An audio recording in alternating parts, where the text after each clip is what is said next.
all know the pandemic hit small businesses hard. It's why the feds were so quick to dole out funding, helping keep those businesses afloat. But it turns out one big industry was flat out ineligible. Now the city of Portland is stepping in to help struggling pot shops. At the same time, we reported how in Southern Oregon, illegal marijuana grows are out of control. This is a lot of cartel activity. Well, across state lines in California, they're also a big wildfire risk. We are one campfire, one drop cigarette, one getaway fire in a trespass grow away from a landscape fire that could burn 1 million acres. And even though she only has a year left in office, Oregon's governor still has big goals for tackling climate change. I'm seeing what they are doing offshore in Scotland was an eye-opener. Here's the story. Our own Pat Doris had 45 minutes with Governor Kate Brown, which is a really long time to get one-on-one with the governor. It's a great interview, and we have another story, as you can see, from that tonight. I'm Maggie Vespa. Welcome to The Story, the show where if you're not familiar, your questions and your comments drive our content. So reach out. The contact info is at the bottom of the screen, always. Email us at thestory@kgw.com or use that hashtag, TheStoryKGW. And later on in the show, you're going to meet a fan that we are so excited is watching this show. It's our newest, biggest, also tiniest fan. That is a tease. You'll see later on. For now, let's get to the big story. All right, our big story, the city of Portland is spending more than $1 million on pot.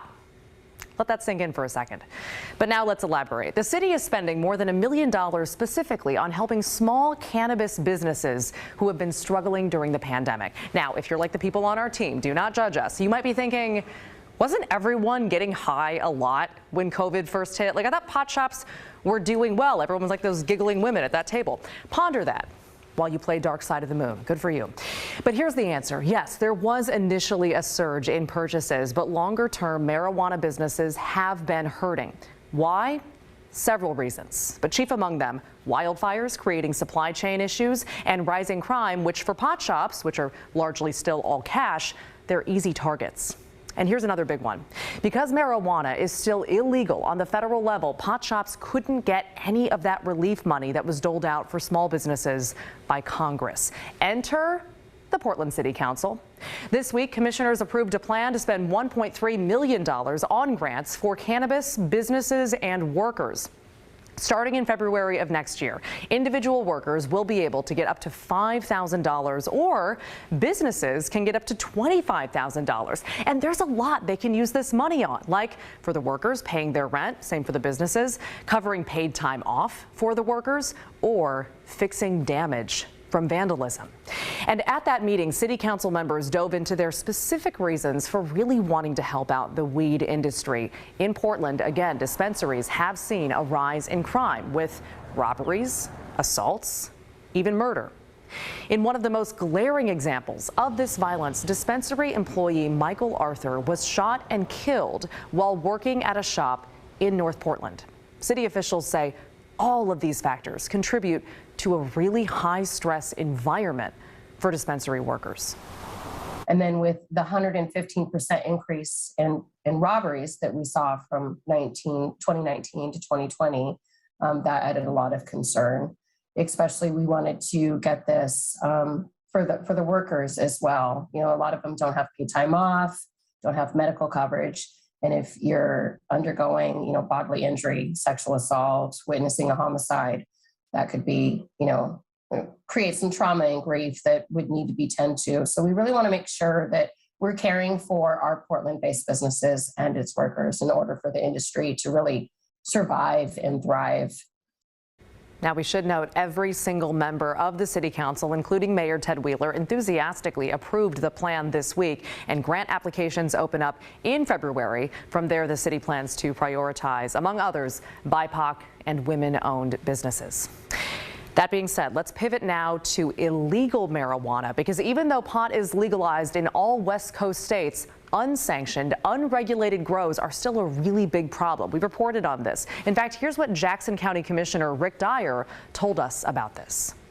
Law enforcement has some pretty good evidence that this is a lot of cartel activity, and it's cartels from around the world, not just Mexican cartels, which are what we're normally associating this type of activity with. But we, again, because we haven't been able to really penetrate a very good percentage of the number of these grows, we don't know exactly who we're dealing with, but we just know it's some pretty bad folks, and they're doing some extremely, again, damaging and bad things in the community.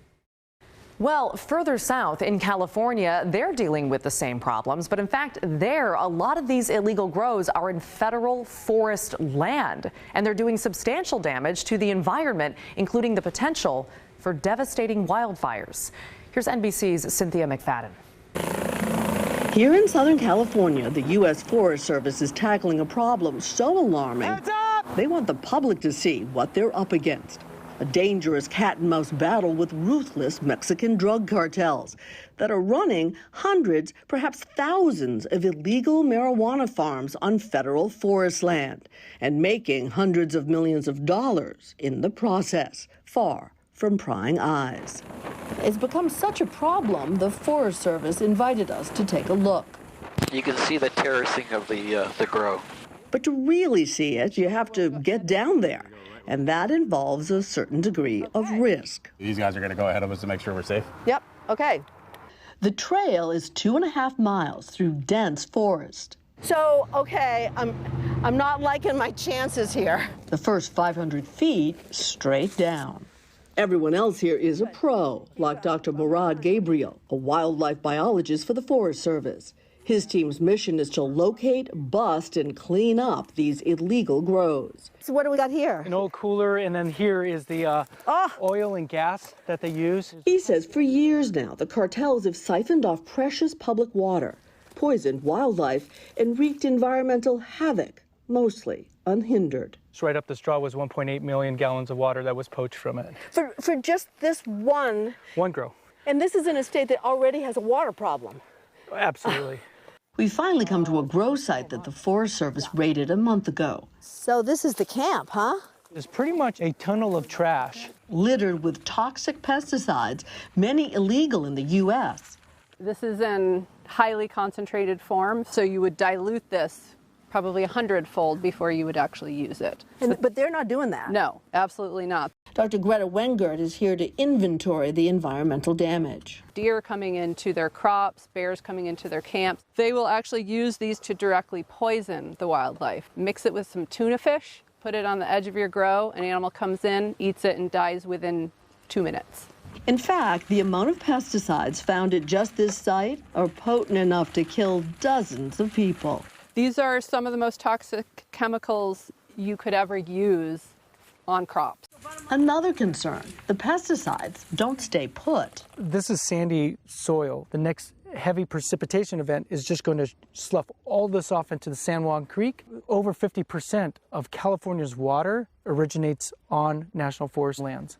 So this site is supporting municipalities where people drink their water. Which makes it even more urgent that sites like this be shut down and cleaned up. But can they be? We have the will as an agency to do this day in, day out, every day. What they don't have is money. In recent years, the agency's budget for this work has barely budged. As for the cartels, they appear undeterred. One drug trafficking organization can invest, let's say, $250,000, $500,000 into one grow, and then pull out a 200% to 300% net gain from that. So if they lose a few of them along the way, it's a cost of doing business. Absolutely. And there's another big problem, fire. We've seen cook stoves, we've seen all of these chemicals which are highly flammable. Basically, during the summer season, this is a tinder block. Like last year, the deadly Dolan fire in Big Sur started at an illegal grow site, one of at least a dozen forest fires linked to sites like these since 2009. The Dolan fire last year, it burned through an iconic international landscape, Big Sur.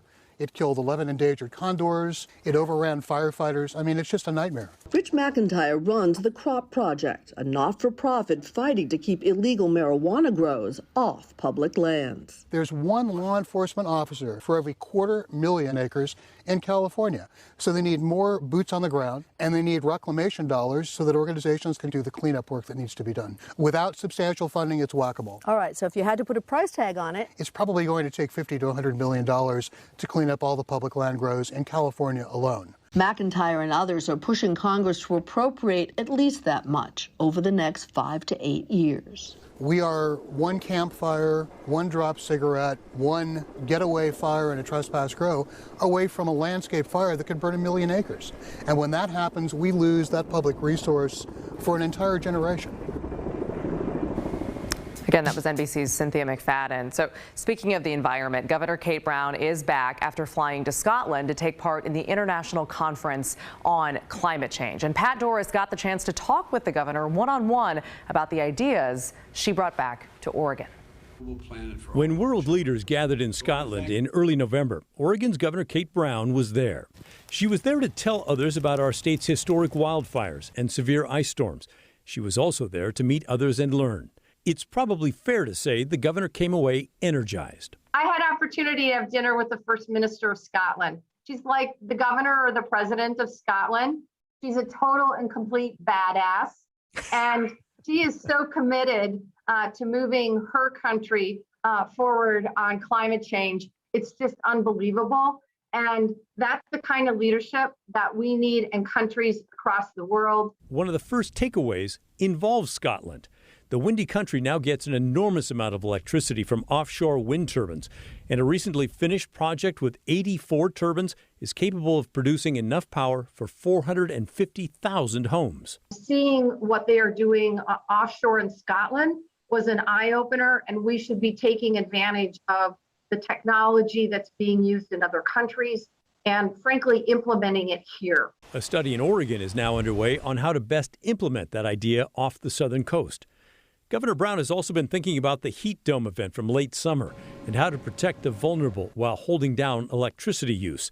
She wants to use federal money to buy low-income households heat pumps to keep them cool in the summer and warm in the winter. So it's a really wonderful, concrete example of where we can expand our investments in ways that will help Oregonians, particularly our most vulnerable low-income Oregonians, and at the same time, tackle climate change. The governor also came back even more determined to protect the Pacific Ocean and its creatures from impacts of global warming. It's working with organizations, specifically organizations, for example, that are working to reinstate sea otters that help keep a balance in terms of coastal species. Sea otters help with the growth of kelp near the shore and eelgrass in estuaries, all of which absorb carbon. And Governor Brown wants more vehicles switched to electric. The transportation sector is truly the largest single source of greenhouse gas emissions in Oregon. And obviously pollutants from diesel and gasoline engines pose immediate health risks, particularly for vulnerable communities in Oregon. This is not a new topic, and the state is not doing well in hitting its established goals. You had Executive Order 1721, which set a goal of 50,000 electric cars on the road by 2020. And yet I think there's only about 36,000 of those, and certainly nowhere near meeting the goal of 250,000 a few years later. What about that? Absolutely. We have a multi-pronged strategy to tackle electric vehicles. The Oregonian newspaper this week reported the state has almost no chance of hitting its electric vehicle goals. We have moved substantially greater numbers of our fleet supply to hybrid vehicles. But again, you have cost issues and you have infrastructure, EV charging station issues, just like every other user has. And so what is so important is that we leverage these federal dollars, get them on the ground as quickly as possible, and make sure that there's EV infrastructure charging stations that are consistent throughout the state of Oregon and frankly throughout the entire western region. The governor also is thinking about farms and big equipment like combines.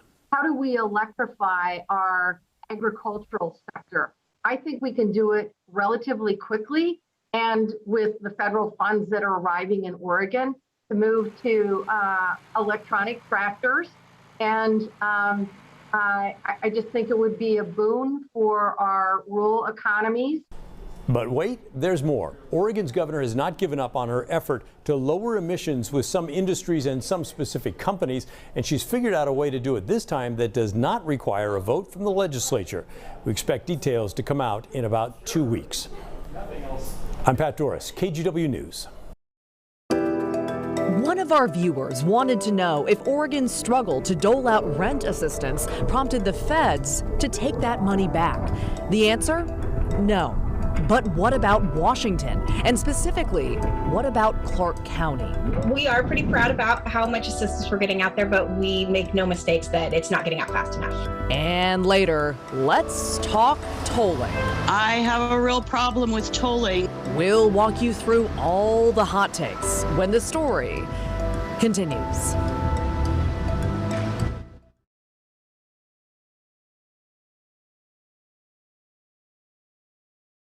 Welcome back. Keep sending those questions and those comments to the story at kgw.com or use the hashtag #TheStoryKGW on Twitter. And speaking of, let's circle back to a viewer question from earlier this week. Karen wrote, can you do a more in-depth follow-up regarding the federal rental assistance money Oregon will not be receiving because they have not dispersed enough of what the state has already received? So Karen, again, great question. We love that question.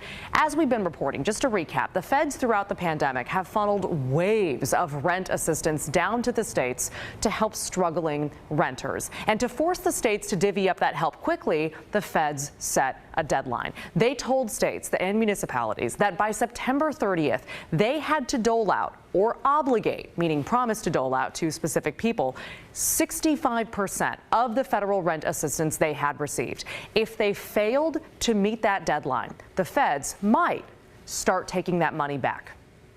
Now, over the summer, Oregon, like several states, was lagging woefully behind in meeting that deadline, but officials told us this week they actually got it together in time for September 30th, and no money was returned from Oregon to the feds. So tonight, though, we actually want to tailor Karen's question just a little bit. Just make one little change. Okay, Karen, it's not you, it's us. You're perfect. In short, what about Washington? Did they meet that 65% threshold? That's a lovely arrow that we drew. I love that. Okay, so the answer with Washington, no, they did not meet the 65% threshold. So a second question, did the feds take rent assistance back from the state of Washington? Again, no, they did not. So how did Washington avoid that penalty? Well, like any good lawyer will tell you, it all boils down to the fine print. A rep for the state told me, quote, Washington State's award isn't at risk of a reduction because we did meet the expenditure target of 30%. Ah, a new number. How fun. In other words, Washington physically got checks out the door for 30% of their funding. They didn't just obligate the rest of the money fast enough like Oregon did, meaning they didn't promise specific people their checks were coming. That was the 65% kind of combo. The 30% threshold, that was basically kind of plan B, and it was enough to help them skate by, along with a detailed presentation as to how they plan to speed things up down the line. Now, we should note Washington has a live dashboard, like Oregon, showing how much they've received and spent from the feds, but those figures haven't been updated since late August, and as of then, they had hundreds of millions of dollars available from multiple funding packages. We've asked for current numbers. We'll let you know when we get them. But if there is any doubt in the meantime that the demand for rent assistance in Washington is just as high as it is in Oregon, look no further than Clark County. Officials there release a few hundred rent assistance applications every couple of weeks, and people who have already gotten assistance during the pandemic are not eligible. This has to be a first-time application. Well, they released another round last night. 400 applications were gone in less than 30 minutes. That leads us to another viewer question. We don't normally double up, but we're going to in this case. Ryan wrote in and said, this is really sweet. Please indulge my naivete and privilege. I'm going to make it fancy with naivete and privilege for a hot second while I ask a question. Why are people still in need of eviction protections and additional federal money for rent subsidies? Then he added, to my outside perspective, there are plenty of open jobs, even some with signing bonuses, and schools, he added, are back in session, so I assume childcare isn't as much of an issue as it was last year. Brian, as I'm sure you can imagine, and I saw you couch that email multiple times, it was really well thought out. That is an incredibly complex question and one that we'll start diving into as much as possible. But for tonight, we'll start with this Clark County rep who explained how, from her perspective, new people are finding themselves in need of assistance every day. We know that people were hit really hard in the beginning and were able to get assistance. And now people have maxed out their savings or maxed out their credit cards and all of the things that, they were trying to survive, because your housing is your most important asset to be able to survive. And so we are pretty proud about how much assistance we're getting out there, but we make no mistakes that it's not getting out fast enough. People are in crisis and they need the assistance. So we're going to wrap this up with a push to Clark County's rent assistance platform if you need it. They release, again, a few hundred applications every couple of weeks. The next round gets released Wednesday, December 15th at noon. The best way to get alerted about those is to sign up for their news releases, the same releases we get into our email. Anyone can do it. Just go to flashalert.net and then click on Clark County. All right, here's something that I know you definitely have a lot of thoughts on: toll lanes on the freeway. I can hear people yelling at the TV as we speak. Well, ODOT says they're definitely happening, whether people like it or not. We'll talk about it when the story continues.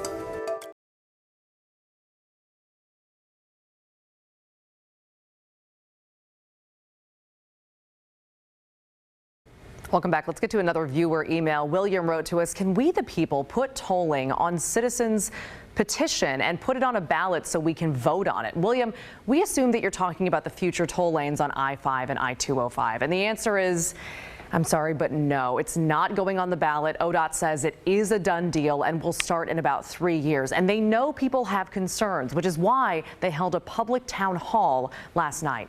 Catherine Cook sat in on it. I have a real problem with tolling. That summed up the majority of public comment shared during Wednesday's Clackamas County Town Hall. It focused on ODOT's tolling and regional mobility pricing project planned for I-205 and I-5. Clackamas County Board of Commissioners stressed they don't have any say in the state's tolling decision. Chair Tootie Smith shared their disapproval of it, as we believe it will have a disproportionate and detrimental effect on Clackamas County residents, businesses, and visitors. Here's what will happen. Starting in late 2024, ODOT says drivers will be tolled on I-205 near the Abernathy and Tualatin River bridges. Funding would pay for several improvements on I-205. Among them, congestion management and work on the Abernathy Bridge, making it earthquake ready. ODOT Toll Program Director Lucinda Broussard. Not having a toll means we don't have a project. We don't have the improvements. The bridge doesn't happen. We can't do any. Right now, we are $510 million annually short for maintenance, which means now we cannot do anything else. There's no innovation happening. There's no upgrade. A year later, in 2025, ODOT will start their regional mobility pricing project.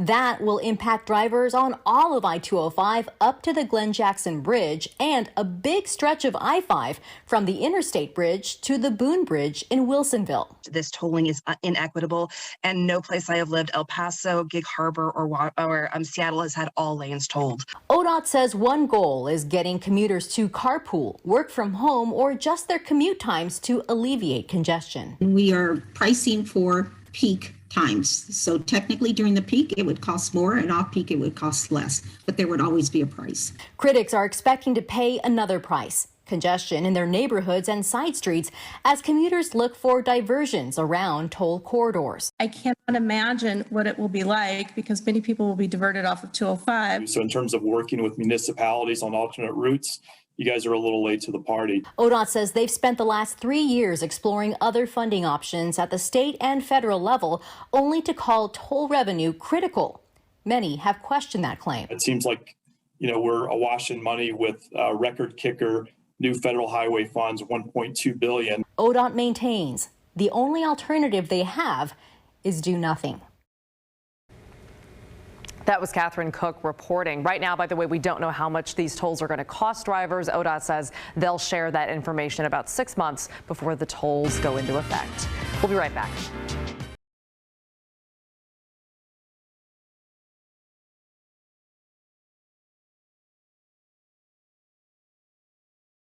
We do not have an award for best viewer feedback, but if we did, I think this would be an automatic first prize. Natalie tweeted at us last night, baby girl was super fussy until Jeff Newgard told her it's time to watch Maggie Vespa, and now she's as calm as can be. Someone is a fan. Well, a fan, or she finds me incredibly soothing / boring. But either way, we will absolutely take it. She's so cute. I DM'd the parents, by the way, to make sure this was okay. And they said Lily would love to be on TV. And by the way, she is 6 weeks old tomorrow. She is beautiful. Thank you so much to both of your amazing parents. That does it for the story. Laura Porter is standing by with the news at 6:30. This is KGW News at 6:30. We begin tonight with a concerning story and a Portland mother and daughter who need your help. They want the man who attacked them